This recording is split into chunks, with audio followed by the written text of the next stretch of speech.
Hello, this is Ron Paul with your weekly update for June 27th. As the economy continues in its downward spiral and talks in Congress about reducing spending have only amounted to political theater, the subject of how the tax code treats energy has become a topic of controversy.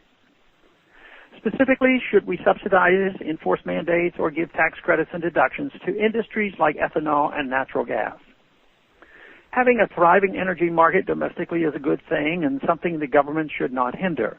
Not only would decreasing our dependence on foreign oil simplify our foreign policy, but it would greatly enhance our anemic economy at home. Of course, the government should neither inhibit nor subsidize any particular type of energy. While many people agree with that statement, there is much confusion over the difference between government subsidies and tax credits or deductions. The difference is night and day, yet so many times they are all lumped together as evil government handouts. A subsidy is a government handout.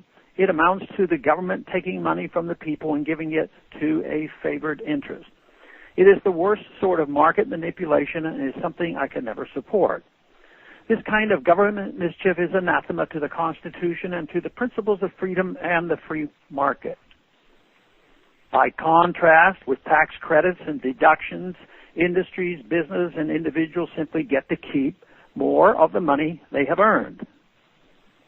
Ideally, the tax code should not be used for social engineering, but until we have true tax reform, I will always support tax credits and deductions that keep more dollars in the private sector where they are spent, saved, or invested. This means I will support tax credits and deductions for energy, producers, farmers, homeschoolers, family child care expenditures, expenditures of evacuees from disaster areas, and even adoption expenses. I've almost never met a tax cut, deduction, or credit I don't like. Any measure that keeps money in the private sector to spend, save, or invest rather than allowing the government to waste or misallocate it is a win for the economy. Inequities in the tax code dealing with tax credits should be solved by giving all participants equal treatment. Removing tax credits is nothing more than a tax increase. I oppose ethanol mandates because I do not think anyone should be forced to use or buy ethanol. Ethanol mandates often serve as corporate welfare for big agricultural ethanol producers. The marketplace should decide whether or not to use ethanol, and producers of ethanol have to discover if they can produce it at a price that makes good business sense. No industry should be allowed to use legislation to create a market for its products.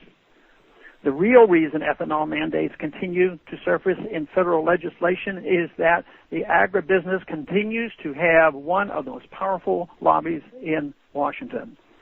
Furthermore, while I do not support providing federal grants to any industry, I do support the tax credits contained in the National Gas Act, H.R. 1380.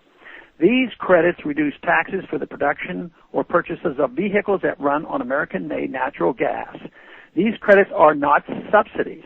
Of course, we should repeal federal barriers to energy production and reducing taxes on all forms of energy. Therefore, I have also introduced the Affordable Gas Price Act, H.R. 1102, which would remove government barriers to offshore drilling, encourage private investment in new refineries, and suspend taxes on gasoline when the price at the pump reaches a certain threshold. Lowering taxes to encourage the domestic production of energy and getting government out of the way of the American energy market is not a government giveaway. It is the way it should be in a free country. Thanks for calling this update. A new update is placed on this number, 888-322-1414, every Monday. The written text can be found on my website, www.house.gov/Paul, under the heading Texas Straight Talk. Thanks for calling.